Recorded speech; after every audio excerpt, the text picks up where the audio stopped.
Welcome to the Slop Farm. Enjoy the video. Hello everyone. In this video I will explain how to change wiper blades on your Chrysler Town and Country. This is a simple maintenance task that significantly improves driving safety. First, gather your new wiper blades.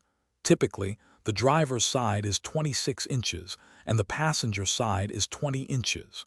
You might also need a small flathead screwdriver if the old blades are a bit stubborn. Make sure your vehicle is parked on a level surface and the engine is off before you begin.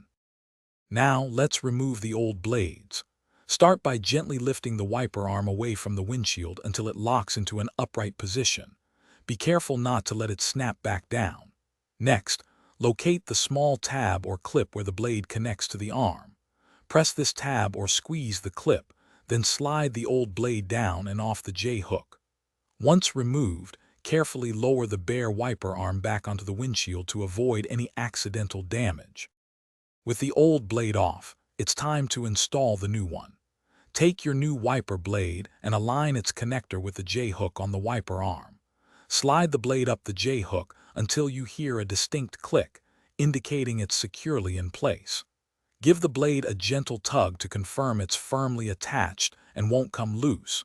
Don't forget to remove any plastic protective strips from the new rubber blade before lowering the arm. Finally, gently lower both wiper arms back onto your windshield. Now, it's time for a quick test.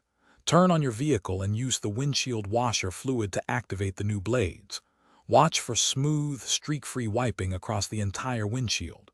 For optimal visibility and safety, it's recommended to replace your wiper blades every 6 to 12 months, or as soon as you notice any signs of wear like skipping or streaking. Great job! Thanks for watching. Consider subscribing if we helped you today.